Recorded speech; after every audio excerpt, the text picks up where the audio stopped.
개인 택시 시작하면 월 400 가능? 퇴직자의 현실 수입 공개. 안녕하세요.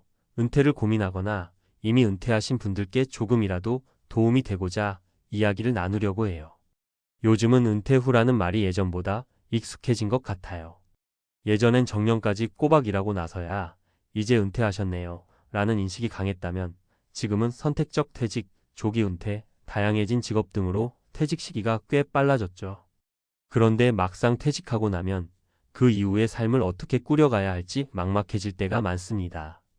특히 퇴직 후 내가 뭘 해서 먹고 살까? 라는 현실적인 고민은 누구나 한 번쯤은 해보셨을 텐데요. 그 중에서도 개인 택시 운전은 꾸준히 거론되는 선택지 중 하나예요. 어쩌면 운전만 잘하면 되는 거 아닌가? 싶기도 하고 비교적 나이가 들어도 도전할 수 있는 일이라는 인식 때문인지 꽤 많은 분이 관심을 보이시더라고요. 물론 월 400쯤 벌 수 있다라는 소문이나 인터넷에서 흔히 보는 수입 예시들이 은퇴자들의 마음을 설레게 만들기도 하죠. 하지만 막상 개인 택시를 시작한 분들의 이야기를 들어보면 생각보다 쉽지 않은 점들이 많다고 해요. 월 400이라는 숫자가 가능하기도 하지만 조건이 꽤 까다롭다는 거죠. 오늘은 실제 경험담과 가까운 사례들을 몇 가지 소개해드리면서 개인 택시로 은퇴 후 삶을 꾸릴 때 어떤 점을 유념해야 하는지 함께 살펴보도록 하겠습니다. 1. 개인 택시의 현실, 정말 월 400이 넘을까? 먼저 개인 택시 하면 가장 많이 들리는 소문 중 하나가 근무 시간만 제대로 하면 월 400은 찍는다라는 말이에요. 그런데 이게 정말 사실일까요? 제가 만나본 기사님들, 그리고 지인분들의 실제 경험담을 종합해보면 월 400 자체가 불가능한 금액은 아니지만 누가, 언제, 어떻게 일하느냐에 따라 천차만별로 달라진다고 합니다. 시기와 지역 차이, 택시 수요가 많은 대도시나 관광객이 몰리는 특정 지역이라면 비교적 높은 수익을 올리기 쉬울 수도 있어요. 반면 중소도시나 택시 수요가 적은 곳에선 월 300도 버거워할 때가 많죠. 노동 강도와 건강 문제 차만 굴리면 돈이 들어온다는 식으로 보면 오산입니다. 실제로는 교통 정체와 도로 상황에 늘 신경 써야 하고 장시간 운전으로 허리목 피로도가 쌓여 건강 문제가 생길 수 있어요. 그러면 수입은 자연스레질 수밖에 없죠. 경쟁 대중교통이 발달해지고 카카오 택시 등 호출 서비스가 보편화되면서 개인 택시 기사 간 경쟁도 치열해지고 있어요. 또 플랫폼 택시 등 신종 서비스가 늘어나는 것도 무시 못할 변수입니다. 자, 그럼 구체적으로 어떤 사례들이 있을까요? 은퇴하시고 실제로 개인 택시에 도전한 세 분의 이야기를 살짝 각색해서 소개해 드릴게요. 2. 사례난 대도시에 살아서 월 400 될 줄 알았지. 사례자 김현호, 62세, 서울 거주. 나는 원래 대기업에서 35년 정도 근무하고 정년 퇴직했어요.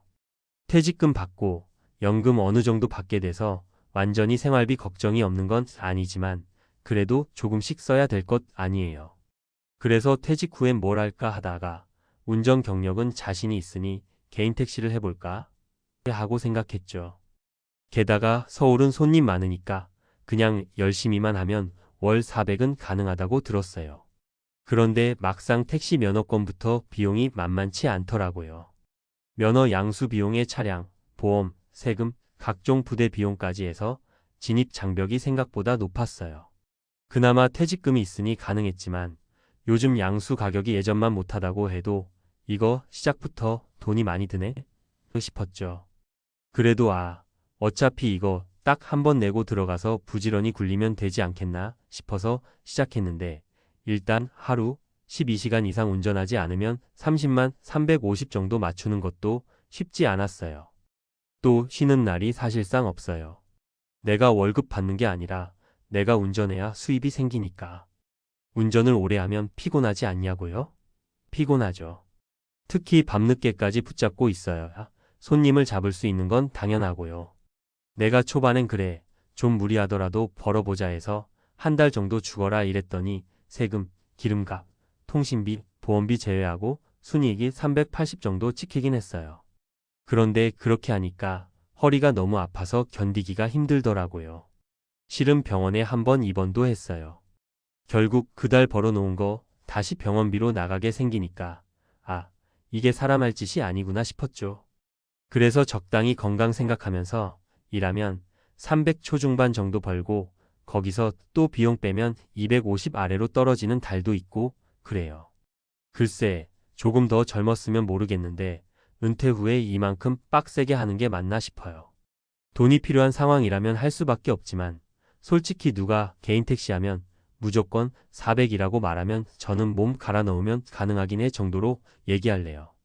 이 사례를 보면 서울이라는 큰 시장에서도 넉넉히 400을 찍기는 쉽지 않다는 것을 알 수 있어요. 게다가 나이가 있다 보면 체력 문제도 무시할 수 없습니다. 다른 일 없이 개인 택시만으로 생계를 잇겠다고 하실 때는 일하는 시간 대비 실제 순이익을 자세히 따져볼 필요가 있어요. 3. 사례 지방에서도 가능하대서 넘어갔는데 사례자 이종수 59세 지방 중소도시 거주. 나는 지방 중소도시에 사는데 여기서 30년 넘게 공무원 생활을 했어요. 공무원 연금이 있다고 해도 아이들 교육비의 저축이라든지 부담이 여전해서 퇴직 후 할 일 없을까 찾았죠. 주변에서 개인 택시 해봐. 나이 들어도 할 수 있으니까 라고 추천해 주더라고요. 그런데 내가 사는 지역은 수요가 그렇게 많지 않잖아요. 그래도 사람들 말이 과거엔 개인 택시 기사님들도 열심히 하면 월 400, 못해도 300은 된다고 하길래 혹했죠. 그런데 사실 요즘은 상황이 좀 다른 것 같아요. 배달 서비스도 많아지고 자가용 이용도 많아지고 택시 탈 일이 꽤 줄었어요. 처음 몇 달은 일단 손님 자체가 부족해서 매일 밤까지 운전해야 250 정도, 많을 땐 270 찍히기도 했어요. 근데 그 월 수입이 아니라 매출액인 거 아시죠? 여기서 기름과 차량 유지비, 세금, 각종 비용 다 빼면 실제 손에 쥐는 돈은 200 정도 되려나. 어떤 달은 180대까지 내려간 적도 있어요. 은퇴 후라 체력이나 건강을 생각하면 이게 과연 지속 가능한지 의문이 들더라고요. 물론 서울 같은 대도시보단 스트레스가 덜할 수도 있지만 수입이 확연히 차이 나요. 그리고 지방은 택시가 안 잡히는 깊은 밤이나 새벽 시간에만 콜이 몰리는 경우가 있거든요. 그 시간에 뛰면 돈이 좀 되긴 하는데 그게 몇 달 지속되면 몸이 망가져요. 그래서 난 솔직히 개인 택시는 은퇴 후에 부담 없이 할 일이라는 말이 좀 과장인 것 같아요. 가능하긴 하지만 이거 너무 힘들어요. 그리고 월 400이라는 건 내가 봤을 땐 대도시 기준, 그것도 운이 따라줘야 가능하지 않을까 싶네요. 지방 중소도시에서 월 400을 기대하며 뛰어드는 경우도 있으나 실제론 손님 자체가 적어 마일리지가 충분치 않아 월 300도 버거운 현실이 많습니다. 특히 이제 안 쓰던 몸 좀 갈아서라도 벌어봐야지 하고 마음 먹더라도 중장년층의 체력과 건강을 고려한다면 장기적으로 지속하기는 쉽지 않다는 점을 알 수 있어요. 4. 사례 나이 드니 플랫폼 택시에 밀려요. 사례자 박정숙 57세 수도권 서울 외곽 거주. 나는 원래부터 운전을 좋아해서 개인 택시가 은퇴 후 나쁘지 않겠다 생각했어요. 55세에 조기 퇴직하면서 조금 잃은 감이 있지만 이제 평생 직장도 없는데 내가 좋아하는 걸로 돈이라도 벌면 좋겠지 했죠. 처음엔 괜찮았어요. 한동안 매출도 꾸준히 오르고 손님이랑 수다 떠는 것도 재밌고 그렇게 몇 달 해보니까 월 35만 370 정도는 찍었어요. 조금만 더 노력하면 400도 노려볼 만하다 싶었죠. 근데 요즘은 플랫폼 택시나 모빌리티 서비스가 우후죽순으로 나오면서 밤에 콜 수요가 몰릴 때 나 같은 일반 개인 택시는 호출 우선순위에서 밀리는 느낌이에요.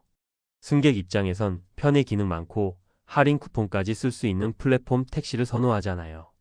그리고 또 요즘 젊은 기사님들은 SNS나 앱 등을 활용해 단골 손님을 만들기도 하더라고요. 나는 그런 게 익숙하지도 않고 홍보 채널 자체가 어렵죠. 그래서 꾸준히 350 찍던 것도 어느 순간부터는 300 조금 넘기기도 벅찰 때가 생겼어요. 그러다 보니 당연히 스트레스가 쌓이고 아이쿠 이거 이대로 가면 나도 어떻게 해야 하나 싶은 생각이 들더라고요. 물론 지금도 잘 벌고 계신 분도 있겠죠. 결국 본인의 영업 노하우, 시간, 투자, 운전 스킬 손님과의 커뮤니케이션 포함 등이 중요한 것 같아요. 그냥 막연히 내가 운전 잘하니까 400은 가능하겠지라고 생각하기엔 생각보다 경쟁이 치열하고 젊은 사람들도 많이 뛰어들어요. 조금 더 큰 그림을 보면서 준비해야 할 것 같아요. 이 사례를 통해 개인 택시가 예전만큼 안정적인 수입원이라고만 보긴 어렵다는 사실을 알 수 있어요. 플랫폼 경쟁은 날이 갈수록 치열해지고 손님들도 더 빠르고 편리한 서비스를 선호하면서 개인 택시만의 경쟁력이 점점 약해지고 있다는 거죠. 5. 은퇴 후 개인 택시를 고민한다면 알아두면 좋을 점. 위 사례들을 종합해보면 은퇴 후 개인 택시 월 400이라는 공식은 지나치게 단순화된 기대일 수 있습니다. 가능한 사람도 있지만 평균치로 보면 여러 변수에 따라 달라지는 게 현실이죠. 그렇다면 은퇴 후 개인 택시를 선택할 때 어떤 점을 더 신중히 고민해야 할까요? 초기 비용. 개인 택시 면허 양수비부터 차량 구입 리스, 보험, 세금 등 초기 자본이 꽤 들어갑니다. 막연히 월 400이면 금방 뽑지 하고 뛰어들기엔 부담이 될 수 있어요. 건강과 체력. 중장년층에게 장시간 운전은 쉽지 않습니다. 실적을 올리려면 밤낮 없이 운전해야 할 때가 많은데 이는 허리 목 눈 건강에 치명적일 수 있습니다. 꾸준히 건강 관리를 할 여유가 있는지 살펴보세요. 지역 및 시기. 서울, 수도권, 대도시와 중소도시 농어촌 지역은 수요 차이가 큽니다. 또 계절적 이벤트성 요인의 연말 연시, 행사 시즌에 따라 매출이 들쭉날쭉할 수 있죠. 플랫폼 활용 능력. 지금은 단순히 택시만 운영해서는 경쟁력이 떨어질 수 있습니다. 플랫폼 호출, SNS 홍보, 단골 고객 유치 등 영업 노하우가 필요해요. 나이 들어서 이런 거 못한다라고 하면 점점 밀릴 가능성이 높습니다. 리스크 분산. 은퇴 후 아무 수입원이 없는 상태에서 개인 택시 하나에만 모든 기대를 거는 건 위험할 수 있어요. 만약 건강 문제나 사고가 생기면 순식간에 수입이 끊길 수 있기 때문이죠. 연금, 투자, 다른 파트타임 일 등과 병행할 방법도 고민해 보시길 권장해요. 6. 정리하자면 개인 택시 하면 월 400 그 정도야 쉽게 벌 수 있다라는 말은 어디까지나 광고 문구처럼 들릴 수도 있어요. 실제로는 부수입이 있거나 운전 노하우가 뛰어나거나 밤낮 없이 뛰며 건강에 큰 무리가 없어야 가능한 금액이라는 게 여러분들의 공통된 의견이었습니다. 은퇴 후 새로운 분야에 도전하는 것은 정말 용기 있고 멋진 일이지만 막연한 수입에 대한 기대치보다는 현실적인 수익 구조와 자신의 건강 상태, 그리고 시장의 변화를 꼼꼼히 고려해야 해요. 물론 개인 택시가 누군가에겐 분명 매력적일 수 있어요. 오랜 운전 경험이 있고 고객 응대나 서비스에 자신이 있으며 어느 정도 자신만의 영업 노하우를 빠르게 쌓는다면 생각보다 안정적인 수입원을 마련할 수도 있습니다. 하지만 그 과정이 생각보다 많은 시간과 에너지를 요구하고 또 어떤 다른 예기치 못한 변수로 인해 수입이 확 줄 수도 있다는 점을 꼭 염두에 두셔야 합니다. 은퇴 후 우리가 정말 바라는 건 무엇일까요? 안정적인 수입도 중요하지만 조금 더 여유 있는 삶, 건강을 지키면서 사회와 적절히 연결돼 있고 또 즐거움을 찾을 수 있는 일이길 바랍니다.